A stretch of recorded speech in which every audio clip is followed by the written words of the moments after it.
मेरे प्यारे देशवासियों, नमस्कार। इस बार जब मैं मन की बात के लिए जो भी चिट्ठियां आती हैं, कमेंट्स आते हैं, भांति भांति के इनपुट मिलते हैं, जब उनकी तरफ नजर दौड़ा रहा था तो कई लोगों ने एक बड़ी महत्वपूर्ण बात याद की।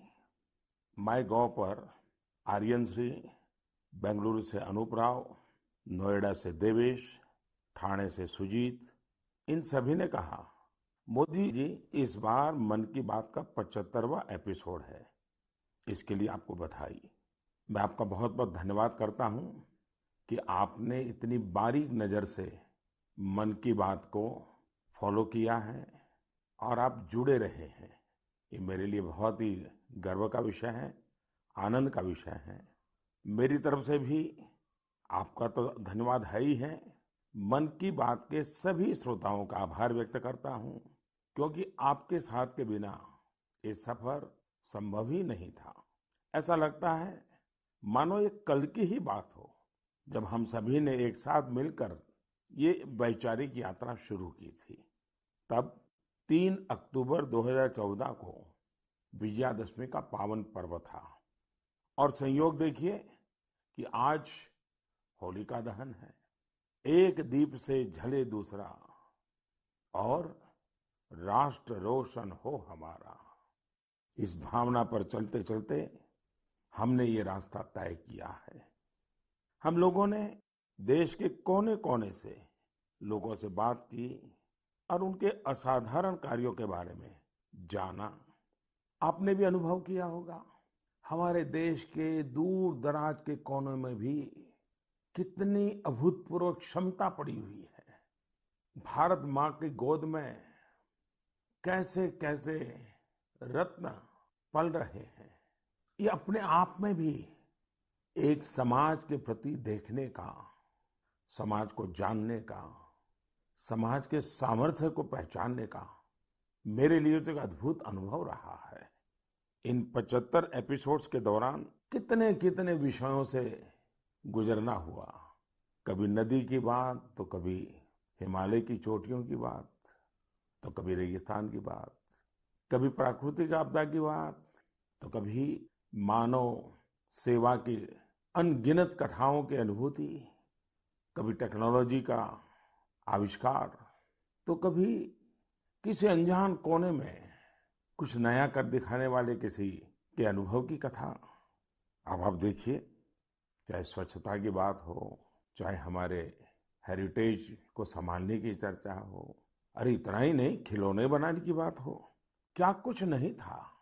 शायद कितने विषयों को हमने स्पर्श किया है, तो वो भी शायद अनगिनत हो जाएंगे। इस दौरान हमने समय समय पर महान विभूतियों को श्रद्धांजलि दी, उनके बारे में जाना, जिन्होंने भारत के निर्माण में अतुलनीय योगदान दिया है। हम लोगों ने कई वैश्विक मुद्दों पर भी बात की, उनसे प्रेरणा लेने की कोशिश की है। कई बातें आपने मुझे बताई, कई आइडियाज दिए। एक प्रकार से इस विचार यात्रा में आप साथ साथ चलते रहे, जुड़ते रहे और कुछ न कुछ नया जोड़ते भी रहे। मैं आज इस 75वें एपिसोड के समय सबसे पहले मन की बात को सफल बनाने के लिए, समृद्ध बनाने के लिए और इससे जुड़े रहने के लिए हर श्रोता का बहुत बहुत आभार व्यक्त करता हूं। मेरे प्यारे देशवासियों, देखिए कितना बड़ा सुखद संयोग है। आज मुझे 75वीं मन की बात करने का अवसर, और यही महीना आजादी के 75 साल के अमृत महोत्सव के आरंभ का महीना। अमृत महोत्सव दांडी यात्रा के दिन से शुरू हुआ था और 15 अगस्त 2023 तक चलेगा। अमृत महोत्सव से जुड़े कार्यक्रम पूरे देश में लगातार हो रहे हैं। अलग अलग जगहों से इन कार्यक्रमों की तस्वीरें, जानकारियां लोग शेयर कर रहे हैं। नमो ऐप पर ऐसी ही कुछ तस्वीरों के साथ साथ झारखंड के नवीन ने मुझे एक संदेश भेजा है। उन्होंने लिखा है कि उन्होंने अमृत महोत्सव के कार्यक्रम देखे और तय किया कि वो भी स्वाधीनता संग्राम से जुड़े कम से कम 10 स्थानों पर जाएंगे। उनकी लिस्ट में पहला नाम भगवान बिरसा मुंडा के जन्मस्थान का है। नवीन ने लिखा है कि झारखंड के आदिवासी स्वतंत्रता सेनानियों की कहानियां वो देश के दूसरे हिस्सों में पहुंचाएंगे। भाई नवीन, आपकी इस सोच के लिए मैं आपको बधाई देता हूं। साथियों, किसी स्वाधीनता सेनानी की संघर्ष गाथा हो, किसी स्थान का इतिहास हो, देश की कोई सांस्कृतिक कहानी हो, अमृत महोत्सव के दौरान आप उसे देश के सामने ला सकते हैं, देशवासियों को उससे जोड़ने का माध्यम बन सकते हैं। आप देखिएगा, देखते ही देखते अमृत महोत्सव ऐसे कितने ही प्रेरणादायी अमृत बिंदुओं से भर जाएगा और फिर ऐसी अमृत धारा बहेगी जो हमें भारत की आजादी के 100 वर्ष तक प्रेरणा देगी, देश को नई ऊंचाई पर ले जाएगी, कुछ न कुछ करने का जज्बा पैदा करेगी। आजादी की लड़ाई में हमारे सेनानियों ने कितने ही कष्ट इसलिए सहे क्योंकि वो देश के लिए त्याग और बलिदान को अपना कर्तव्य समझते थे। उनके त्याग और बलिदान की अमर गाथाएं अब हमें सतत कर्तव्य पथ के लिए प्रेरित करें। और जैसे गीता में भगवान कृष्ण ने कहा है, नियतम कुरु कर्म त्वम कर्म ज्यायो हकर्मणः, उसी भाव के साथ हम सब अपने नियत कर्तव्यों का पूरी निष्ठा से पालन करें। और आजादी का अमृत महोत्सव का मतलब यही है कि हम नए संकल्प करें, उन संकल्पों को सिद्ध करने के लिए जी जान से जुट जाएं। और संकल्प वो हो जो समाज की भलाई के हो, देश की भलाई के हो, भारत के उज्जवल भविष्य के लिए हो। और संकल्प वो हो जिसमें मेरा अपना स्वयं का कुछ न कुछ जिम्मा हो, मेरा अपना कर्तव्य जुड़ा हुआ हो। मुझे विश्वास है गीता को जीने का ये सुवर्ण अवसर हम लोगों के पास है। मेरे प्यारे देशवासियों, पिछले वर्ष ये मार्च का ही महीना था, देश ने पहली बार जनता कर्फ्यू शब्द सुना था।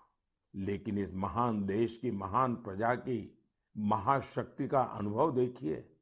जनता कर्फ्यू पूरे विश्व के लिए एक अचरज बन गया था। अनुशासन का ये अभूतपूर्व उदाहरण था। आने वाली पीढ़ियां इस एक बात को लेकर के जरूर गर्व करेगी। उसी प्रकार से हमारे कोरोना वॉरियर्स के प्रति सम्मान, आदर, थाली बजाना, ताली बजाना, दिया जलाना, आपको अंदाज नहीं है कोरोना वॉरियर्स के दिल को कितना छू गया था वो। और वही तो कारण है जो पूरी साल भर वे बिना थके, बिना रुके डटे रहे, देश के एक एक नागरिक की जान बचाने के लिए जी जान से जूझते रहे। पिछले साल इस समय सवाल था कि कोरोना की वैक्सीन कब तक आएगी। साथियों, हम सबके लिए गर्व की बात है कि आज भारत दुनिया का सबसे बड़ा वैक्सीनेशन प्रोग्राम चला रहा है। वैक्सीनेशन प्रोग्राम के तस्वीरों के बारे में मुझे भुवनेश्वर के पुष्पा शुक्ला जी ने लिखा है। उनका कहना है कि घर के बड़े बुजुर्गों में वैक्सीन को लेकर जो उत्साह दिख रहा है उसकी चर्चा मैं मन की बात में करूं। साथियों, सही भी है।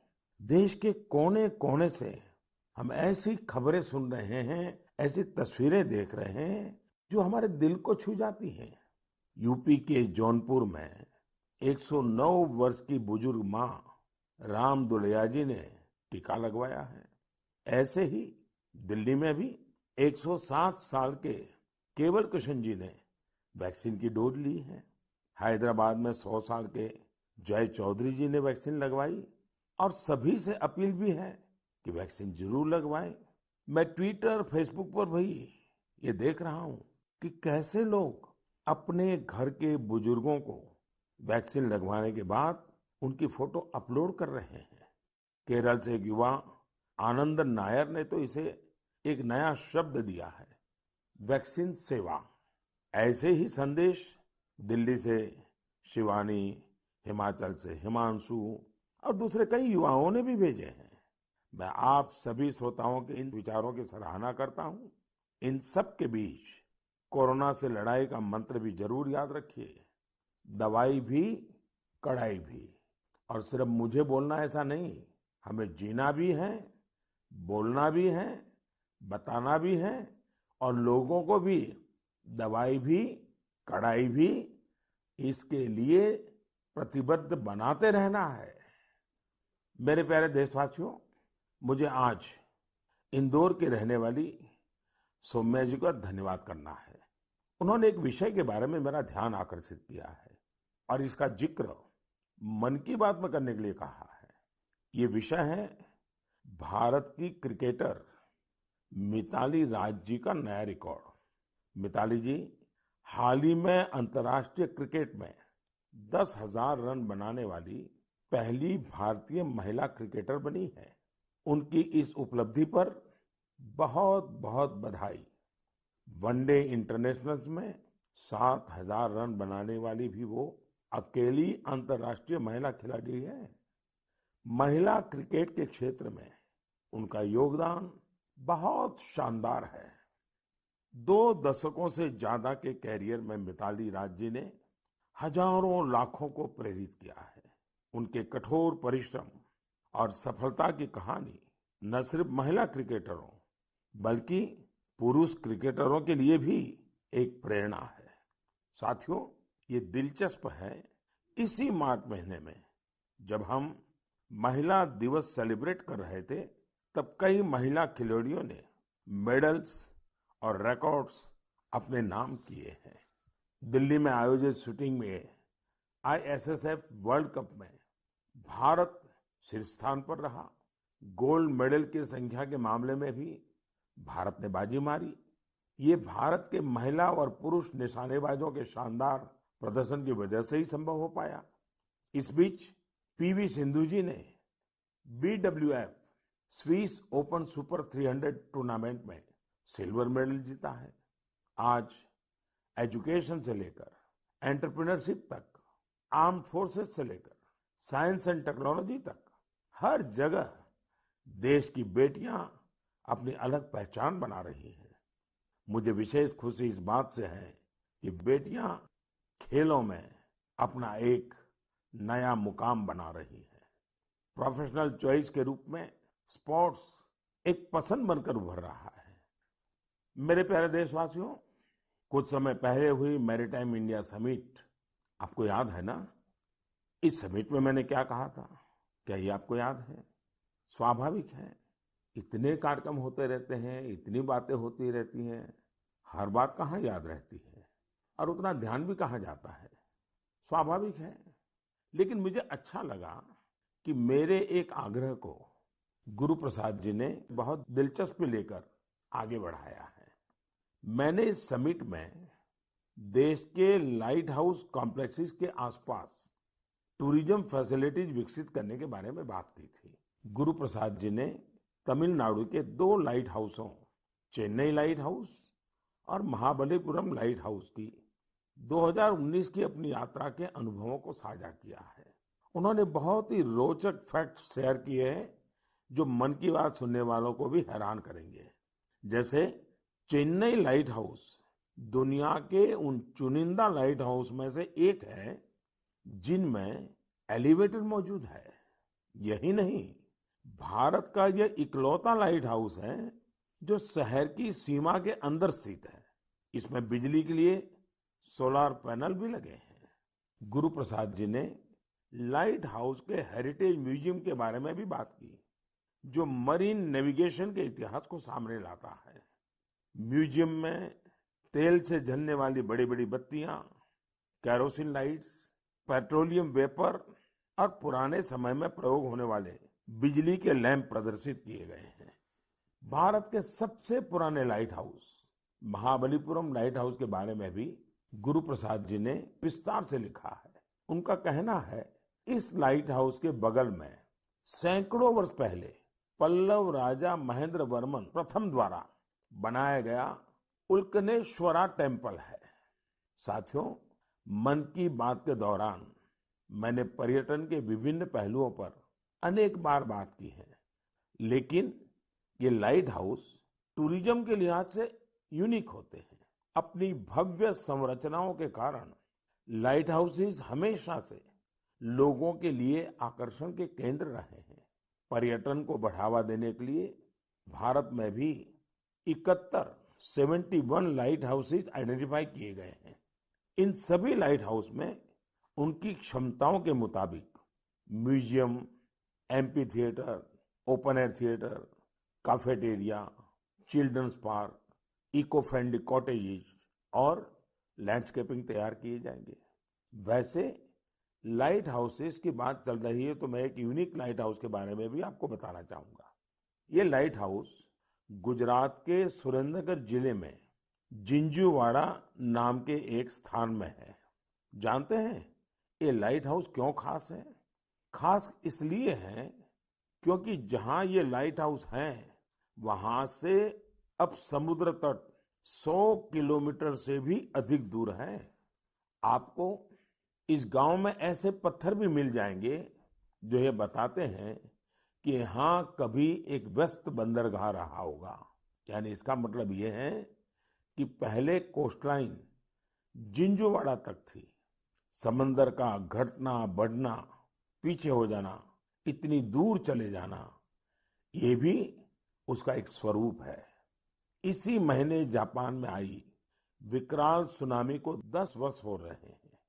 इस सुनामी में हजारों लोगों की जान चली गई थी। ऐसी एक सुनामी भारत में 2004 में आई थी। सुनामी के दौरान हमने अपने लाइट हाउस में काम करने वाले हमारे 14 कर्मचारियों को खो दिया था। अंडमान निकोबार में और तमिलनाडु में लाइट हाउस पर वो अपनी ड्यूटी कर रहे थे। कड़ी मेहनत करने वाले हमारे इन लाइट कीपर्स को मैं आदरपूर्वक श्रद्धांजलि देता हूं और लाइट कीपर्स के काम की भूरी भूरी प्रशंसा करता हूं। प्रिय देशवासियों, जीवन के हर क्षेत्र में नयापन, आधुनिकता अनिवार्य होती है, वरना वही कभी कभी हमारे लिए बोझ बन जाती है। भारत के कृषि जगत में आधुनिकता ये समय की मांग है। बहुत देर हो चुकी है, हम बहुत समय गंवा चुके हैं। एग्रीकल्चर सेक्टर में रोजगार के नए अवसर पैदा करने के लिए, किसानों की आय बढ़ाने के लिए परंपरागत कृषि के साथ ही नए विकल्पों को, नए नए इनोवेशंस को अपनाना भी उतना ही जरूरी है। व्हाइट रिवॉल्यूशन के दौरान देश ने इससे अनुभव किया है। अब बी फार्मिंग भी ऐसा ही एक विकल्प बनकर के उभर रहा है। बी फार्मिंग देश में शहद क्रांति या स्वीट रिवॉल्यूशन का आधार बना रही है। बड़ी संख्या में किसान इससे जुड़ रहे हैं, इनोवेशन कर रहे हैं। जैसे कि पश्चिम बंगाल के दार्जिलिंग में एक गांव है गुरदुम। पहाड़ों की इतनी ऊंचाई, भौगोलिक दिक्कतें, लेकिन यहाँ के लोगों ने हनी बी फार्मिंग का काम शुरू किया और आज इस जगह पर बने शहद की, मधु की अच्छी मांग हो रही है। इससे किसानों की आमदनी भी बढ़ रही है। पश्चिम बंगाल के ही सुंदरबन इलाकों का प्राकृतिक ऑर्गेनिक हनी तो देश दुनिया में पसंद किया जाता है। ऐसा ही एक व्यक्तिगत अनुभव मुझे गुजरात का भी है। गुजरात के बनासकांठा में बस 2016 में एक आयोजन हुआ था। उस कार्यक्रम में मैंने लोगों से कहा कि यहाँ इतनी संभावनाएं हैं, क्यों न बनासकांठा और हमारे यहाँ के किसान स्वीट रिवॉल्यूशन का नया अध्याय लिखे।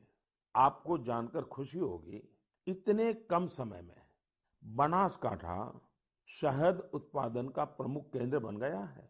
आज बनासकांठा के किसान हनी से लाखों रुपए सालाना कमा रहे हैं। ऐसा ही एक उदाहरण हरियाणा के यमुनानगर का भी है। यमुनानगर में किसान बी फार्मिंग करके सालाना कई 100 टन शहद पैदा कर रहे हैं, अपनी आय बढ़ा रहे हैं। किसानों की इस मेहनत का परिणाम है कि देश में शहद का उत्पादन लगातार बढ़ रहा है और सालाना करीब 1.25 लाख टन पहुंचा है। इसमें से बड़ी मात्रा में शहद विदेशों में निर्यात भी हो रहा है। साथियों, हनी बी फार्मिंग में केवल शहद से ही आय नहीं होती, बल्कि बी वैक्स भी आय का एक बहुत बड़ा माध्यम है।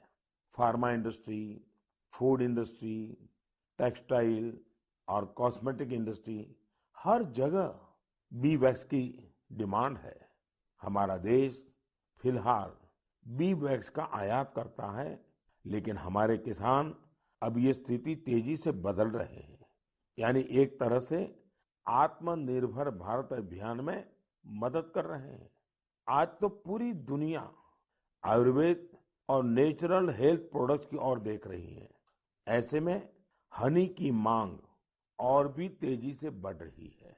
मैं चाहता हूं देश के ज्यादा से ज्यादा किसान अपनी खेती के साथ साथ बी फार्मिंग से भी जुड़े। ये किसानों की आय भी बढ़ाएगा और उनके जीवन में मिठास भी घोलेगा। मेरे प्यारे देशवासियों, अभी कुछ दिन पहले वर्ल्ड स्पैरो डे मनाया गया। स्पैरो यानी गोरैया। कहीं इसे चकली बोलते हैं, कहीं चिमनी बोलते हैं, कहीं घौन चिरिका कहा जाता है। पहले हमारे घरों की दीवारों पर, आसपास के पेड़ों पर गोरैया चहकती रहती थी। लेकिन अब लोग गोरैया को ये कहकर याद करते हैं कि पिछली बार बरसों पहले गोरैया देखा था। आज इसे बचाने के लिए हमें प्रयास करने पड़ रहे हैं। मेरे बनारस के एक साथी इंद्रपाल सिंह बत्रा जी ने ऐसा काम किया है जिसे मैं मन की बात के श्रोताओं को जरूर बताना चाहता हूँ। बत्रा जी ने अपने घर को ही गोरैया का आशियाना बना दिया है। इन्होंने अपने घर में लकड़ी के ऐसे घोंसले बनवाए जिनमें गोरैया आसानी से रह सके। आज बनारस के कई घर इस मुहिम से जुड़ रहे हैं। इससे इन घरों में एक अद्भुत प्राकृतिक वातावरण भी बन गया है। मैं चाहूंगा प्रकृति, पर्यावरण, प्राणी, पक्षी जिनके लिए भी बन सके, कम ज्यादा प्रयास हमें भी करने चाहिए। जैसे एक साथी हैं विजय कुमार काबी जी। विजय जी उड़ीसा के केंद्रपाड़ा के रहने वाले हैं। केंद्रपाड़ा समुद्र के किनारे है, इसलिए इस जिले के कई गांव ऐसे हैं जिन पर समुद्र की ऊंची लहरों और साइक्लोन का खतरा रहता है। इससे कई बार बहुत नुकसान भी होता है। विजय जी ने महसूस किया कि अगर इस प्राकृतिक तबाही को कोई रोक सकता है तो वो प्रकृति ही रोक सकती है। फिर क्या था, विजय जी ने बड़ा कोट गांव से अपना मिशन शुरू किया। उन्होंने 12 साल, साथियों 12 साल मेहनत करके गांव के बाहर समुद्र की तरफ 25 एकड़ का मैंग्रोव जंगल खड़ा कर दिया।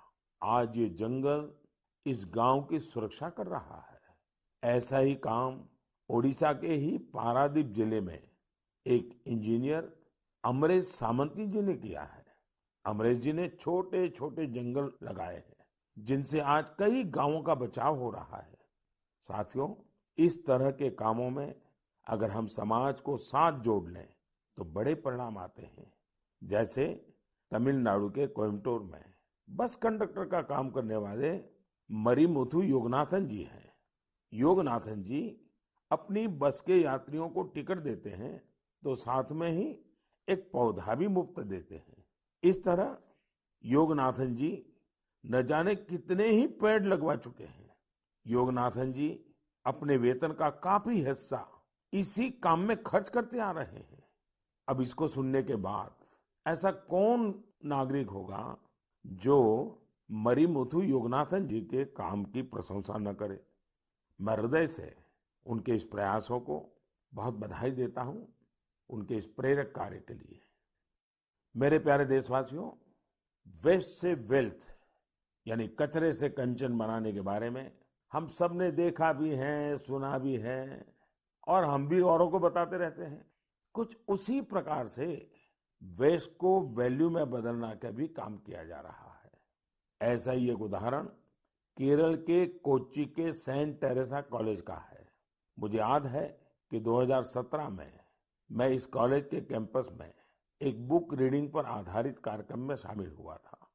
इस कॉलेज के स्टूडेंट्स रीयूजेबल टॉयज बना रहे हैं, वो भी बहुत ही क्रिएटिव तरीके से।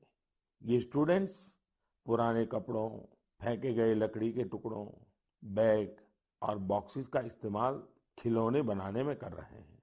कोई विद्यार्थी पजल बना रहा है, तो कोई कार और ट्रेन बना रहा है।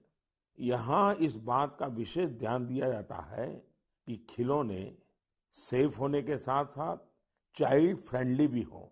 और इस पूरे प्रयास की एक अच्छी बात ये भी है कि ये खिलौने आंगनवाड़ी बच्चों को खेलने के लिए दिए जाते हैं। आज जब भारत खिलौनों की मैन्युफैक्चरिंग में काफी आगे बढ़ रहा है, तो वेस्ट से वैल्यू के ये अभियान, ये अभिनव प्रयोग बहुत मायना रखते हैं। आंध्र प्रदेश के विजयवाड़ा में एक प्रोफेसर श्रीनिवास पदकांडला जी हैं। वे बहुत ही रोचक कार्य कर रहे हैं। उन्होंने ऑटोमोबाइल मेटल स्क्रैप से स्कल्पचर्स बनाए हैं। उनके द्वारा बनाए गए विशाल स्कल्पचर्स सार्वजनिक पार्कों में लगाए गए हैं और लोग उन्हें बहुत उत्साह से देख रहे हैं। इलेक्ट्रॉनिक और ऑटोमोबाइल वेस्ट की रिसाइकलिंग का यह एक अभिनव प्रयोग है। मैं एक बार फिर कोची और विजयवाड़ा के इन प्रयासों की सराहना करता हूं और उम्मीद करता हूं कि और लोग भी ऐसे प्रयासों में आगे आएंगे। मेरे प्यारे देशवासियों, भारत के लोग दुनिया के किसी कोने में जाते हैं तो गर्व से कहते हैं कि वो भारतीय हैं। हम अपने योग, आयुर्वेद, दर्शन, न जाने क्या कुछ नहीं है हमारे पास, जिसके लिए हम गर्व करते हैं, गर्व की बातें करते हैं। साथ ही अपनी स्थानीय भाषा, बोली, पहचान, पहनाव, खान पान, उसका भी गर्व करते हैं। हमें नया तो पाना है और वही तो जीवन होता है, लेकिन साथ साथ पुरातन गंवाना भी नहीं है। हमें बहुत परिश्रम के साथ अपने आसपास मौजूद अथाह सांस्कृतिक धरोहर का संवर्धन करना है, नई पीढ़ी तक पहुंचाना है। यही काम आज असम के रहने वाले सिकारी टिस्सौ बहुत ही लगन के साथ कर रहे हैं। कार्बी आंगलोंग जिले के सिकारी टिस्सौ जी पिछले 20 सालों से कार्बी भाषा का डॉक्यूमेंटेशन कर रहे हैं। किसी जमाने में, किसी युग में कार्बी आदिवासी भाई बहनों की भाषा कार्बी आज मुख्य धारा से गायब हो रही है। श्रीमान सिकारी टिस्सौ जी ने तय किया था कि अपनी इस पहचान को वो बचाएंगे और आज उनके प्रयासों से कार्बी भाषा की काफी जानकारी डॉक्यूमेंटेड हो गई है। उन्हें अपने इन प्रयासों के लिए कई जगह प्रशंसा भी मिली है और अवार्ड भी मिले हैं। मन की बात के द्वारा श्रीमान सिकारी टिस्सौ जी को मैं तो बधाई देता ही हूँ, लेकिन देश के कई कोने में इस प्रकार से कई साधक होंगे जो एक काम लेकर के खपते रहते होंगे। मैं उन सबको भी बधाई देता हूँ। मेरे प्यारे देशवासियों, कोई भी नई शुरुआत यानी न्यू बिगिनिंग हमेशा बहुत खास होती है। न्यू बिगिनिंग का मतलब होता है न्यू पॉसिबिलिटीज, नए प्रयास, और नए प्रयासों का अर्थ है नई ऊर्जा और नया जोश। यही कारण है कि अलग अलग राज्यों और क्षेत्रों में एवं विविधता से भरी हमारी संस्कृति में किसी भी शुरुआत को उत्सव के तौर पर मनाने की परंपरा ही रही है। और ये समय नई शुरुआत और नए उत्सवों के आगमन का है। होली भी तो बसंत को उत्सव के तौर पर ही मनाने की एक परंपरा है। जिस समय हम रंगों के साथ होली मना रहे होते हैं, उसी समय बसंत भी हमारे चारों ओर नए रंग बिखेर रहा होता है। इसी समय फूलों का खिलना शुरू होता है और प्रकृति जीवंत हो उठती है। देश के अलग अलग क्षेत्रों में जल्द ही नया साल भी मनाया जाएगा, चाहे उगादी हो या पुथंडू, गुड़ी पड़वा हो या बिहू, नवरेह हो या पोइला, या फिर बोईशाख हो या बैसाखी। पूरा देश उमंग, उत्साह और नई उम्मीदों के रंग में सराबोर दिखेगा। इसी समय केरल भी खूबसूरत त्योहार विशु मनाता है। इसके बाद जल्द ही चैत्र नवरात्रि का पावन अवसर भी आ जाएगा। चैत्र महीने के 9वें दिन हमारे यहाँ रामनवमी का पर्व होता है। इसे भगवान राम के जन्मोत्सव के साथ ही न्याय और पराक्रम के एक नए युग की शुरुआत के रूप में भी माना जाता है। इस दौरान चारों ओर धूमधाम के साथ ही भक्ति भाव से भरा माहौल होता है, जो लोगों को और करीब लाता है, उन्हें परिवार और समाज से जोड़ता है। आपसी संबंधों को मजबूत करता है। इन त्योहारों के अवसर पर मैं सभी देशवासियों को शुभकामनाएं देता हूं। साथियों, इस दौरान 4 अप्रैल को देश ईस्टर भी मनाएगा। जीसस क्राइस्ट के पुनर्जीवन के उत्सव के रूप में ईस्टर का त्योहार मनाया जाता है। प्रतीकात्मक रूप से कहें तो ईस्टर जीवन की नई शुरुआत से जुड़ा है। ईस्टर उम्मीदों की पुनर्जीवित होने का प्रतीक है। On this Holi and auspicious occasion I greet not only the Christian community in India, but also Christians globally. मेरे प्यारे देशवासियों, आज मन की बात में हमने अमृत महोत्सव और देश के लिए अपने कर्तव्यों की बात की। हमने अन्य पर्वों और त्योहारों को भी चर्चा की है। इसी बीच एक और पर्व आने वाला है जो हमारे संवैधानिक अधिकारों और कर्तव्यों की याद दिलाता है। वो है 14 अप्रैल डॉक्टर बाबा साहब आम्बेडकर की जन्म जयंती। इस बार अमृत महोत्सव में तो ये अवसर और भी खास बन गया है। मुझे विश्वास है बाबा साहब की इस जन्म जयंती को हम जरूर यादगार बनाएंगे, अपने कर्तव्यों का संकल्प लेकर उन्हें श्रद्धांजलि देंगे। इसी विश्वास के साथ आप सभी को पर्व त्योहारों की एक बार फिर शुभकामनाएं हैं। आप सब खुश रहिए, स्वस्थ रहिए और खूब उल्लास मनाइए। इसी कामना के साथ फिर से याद कराता हूं, दवाई भी कड़ाई भी। बहुत बहुत धन्यवाद।